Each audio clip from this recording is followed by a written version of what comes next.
आज की कहानी एक ऐसे आईएएस ऑफिसर की है जो जिसका ख्वाब आईएएस ऑफिसर के रूप में देश में सेवा करने का था, समाज में सुधार लाने का था।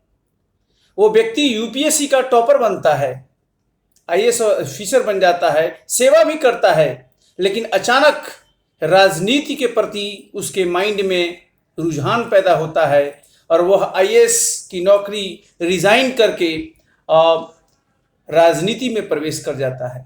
जी हाँ, मैं आपसे बात कर रहा हूँ शाह फैजल की।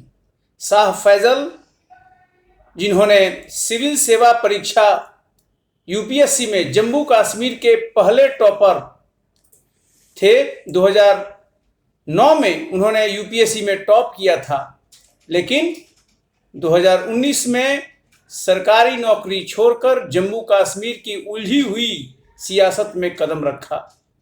उन्होंने 10 साल पहले 2009 में यूपीएससी परीक्षा में टॉप करके देश भर में चर्चा बटोरी थी और उसके बाद कश्मीर में ही अलग अलग पदों पर काम किया। 2009 में इस्तीफा देने के बाद शाह फैजल जम्मू कश्मीर पीपल्स मूवमेंट नाम से राजनीतिक पार्टी की शुरुआत की। पार्टी की शुरुआत के वक्त शाह फैजल ने 2 पन्नों का एक विजन डॉक्यूमेंट जारी किया था, जिसमें लोगों को संवैधानिक मूल्यों के जरिए मजबूत बनाने की बात कही गई थी। कश्मीर की राजनीति अगर आप देखें तो बतौर युवा नेता शाह फैजल के उभरने के करीब 2 महीने बाद, इंटरेस्टिंग ये कहानी है कि शाह फैजल के उभरने के करीब 2 महीने बाद ही भारत सरकार ने संविधान के अनुच्छेद 370 के तहत जो विशेष दर्जा प्राप्त था जम्मू एंड कश्मीर को, उसको 5 अगस्त 2019 को खत्म कर दिया गया। राजनीति में शाह फैजल का प्रवेश होता है मार्च 2019 में और उसके कुछ ही महीने बाद, लगभग 2 ही महीने बाद, जो धारा 370 है उसको खत्म कर दिया गया 5 अगस्त 2019 को। कश्मीर के भारतीय संघ में पूर्ण विलय और इसे 2 केंद्र शासित प्रदेश जम्मू कश्मीर और लद्दाख में बांटने की प्रक्रिया के दौरान प्रशासन ने कश्मीर के सभी बड़े नेताओं को हिरासत में ले लिया। उमर अब्दुल्ला सहित जितने भी बड़े नेता थे उनको हिरासत में ले लिया गया और इसमें शाह फैजल भी शामिल थे। लंबे समय तक घर में नजरबंद रहने के बाद पिछले सप्ताह 37 वर्षीय शाह फैजल ने अपनी ही पार्टी के अध्यक्ष पद से इस्तीफा दे दिया। इसी के साथ दोबारा उनके भारतीय प्रशासनिक सेवा में लौटने की अफवाह भी लोग करने लगे हैं। खुद को हिरासत में रखे जाने को शाह फैजल कहते हैं कि यह एक सीख है, एक लेसन है उनके जीवन के लिए।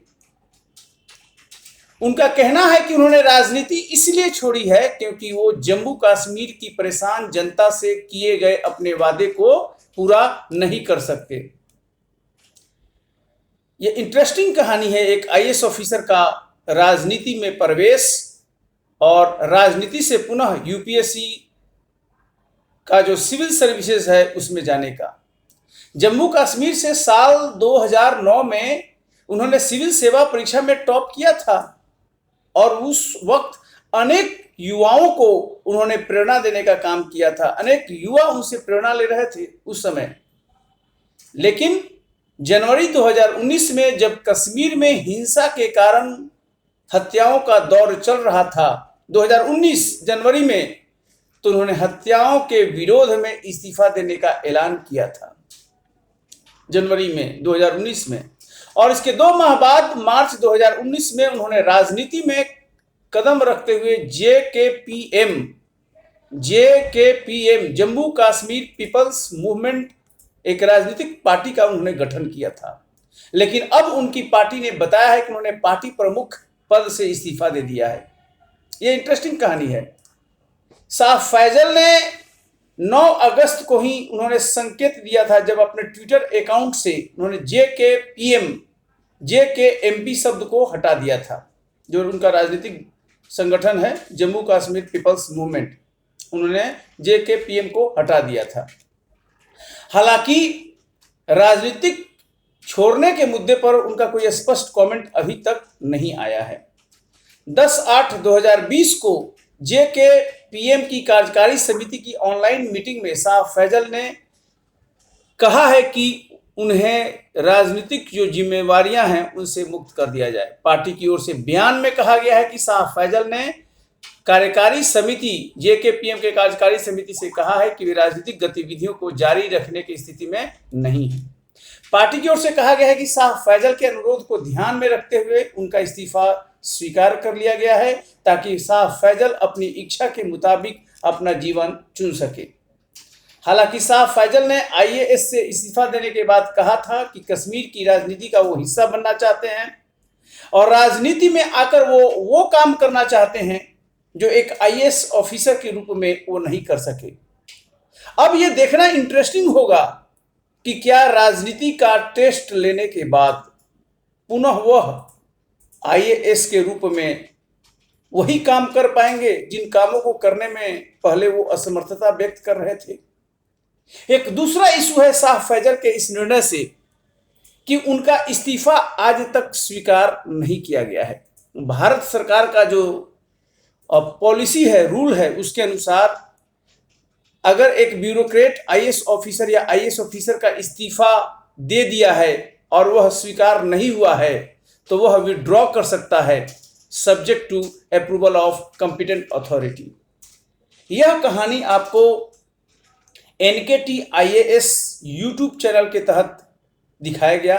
ये कहानी कैसा लगा आप ज़रूर अपने कमेंट इस वीडियो के कमेंट बॉक्स में शेयर कीजिएगा, क्योंकि शाह फैजल एक अनूठा एग्जाम्पल है। जो व्यक्ति IAS में टॉप करता है, IAS में सेवा भी देता है 10 साल, उसके बाद रिजाइन कर देता है, पुनः राजनीति में जाता है, राजनीति का भी टेस्ट लेता है और लगता है कि नहीं, राजनीति तो और भी प्रॉब्लमेटिक मुश्किल जगह है, और पुनः सोचता है कि पुनः वापस चला जाए IAS की नौकरी में। अब देखना है कि क्या भारत की सरकार जो डिपार्टमेंट ऑफ पर्सनल और ट्रेनिंग है उनके IAS के इस्तीफे को स्वीकार करती है या उनको रिजाइनेशन को विड्रॉ करने के लिए अनुमति देती है। आने वाले समय में इस प्रश्न का उत्तर मिलेगा। बहुत बहुत धन्यवाद। Thank you.